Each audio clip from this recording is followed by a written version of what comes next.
So the guy I'm staying with, he likes his peace and quiet, likes his routine. Everywhere that I went, people like the routines. I don't really get to establish the routine. Now, this gentleman that I'm staying with, he gave me 60 cents to go get a coffee this morning. I went to the food bank yesterday and got food, and of course he's been making sure that I'm fed too. He can't even pay his own bills. Of course that makes me feel completely like shit. Meanwhile, it's the lack of quiet and the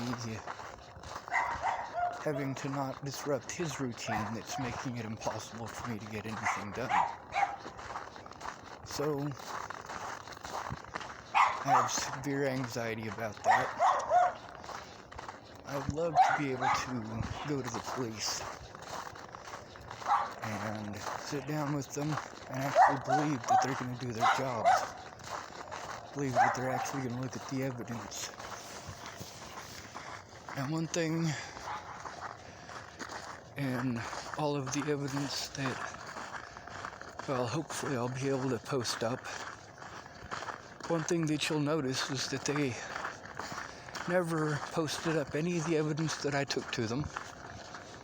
They outright refused. You'll also notice that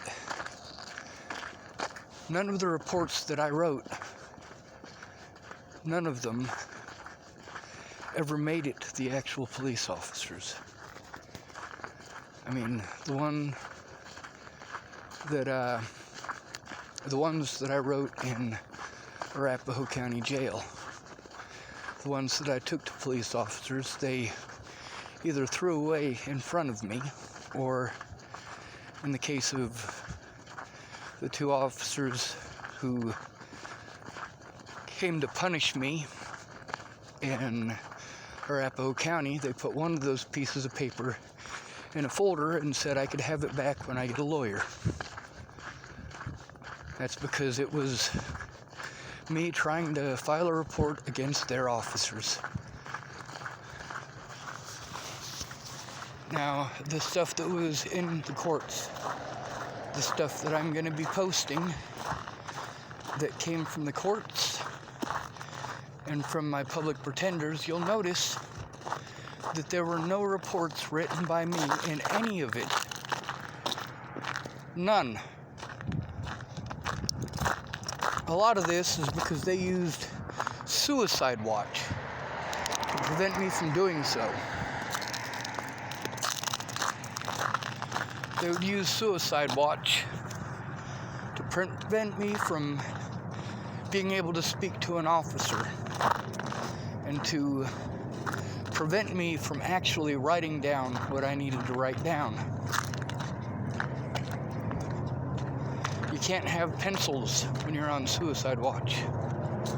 Now, I was able to write a bunch down when I wasn't on Suicide Watch, but none of that ever went to my public pretenders, despite my attempts. A lot of the stuff that I did turn in never made it to court because it was outright thrown away. Now, one of the things that they did is prevent me from making photocopies of the things that I was trying to turn in, as proof that I did so. Now, there was one occasion where I was able to make photocopies, thank goodness. And that was in the case of Mr. Matthew and Mr. Craig.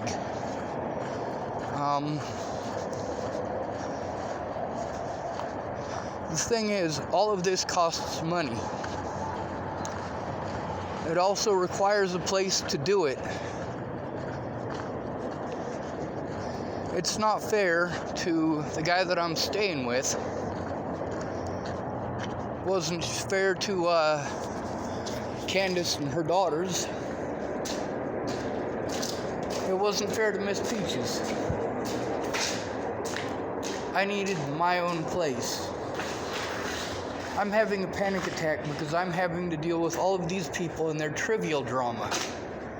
Meanwhile, my stuff is not trivial drama. It's hell. By comparison, it is hell. Listening to Shannon Alvarado every day, dropping whatever it is that she was yelling at Rick about, and going about her day, and then every night getting drunk and screaming at him and calling him a cheater. She treats everybody like shit when she's drunk. And then she sobers up and she's nice as can be.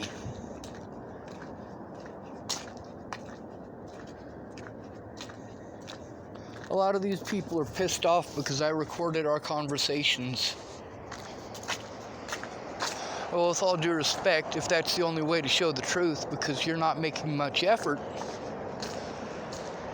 well, that's what I gotta do. I used to save lives. Right now, I'm busy trying to save my own so that I can go back to saving lives from a corrupt system. See, here's the way that I was able to telegraph all of the fucked up things that the police were going to do if nobody went in with me. Because not only have I lived it, I've seen it happen to many other people, just not on this large of a scale.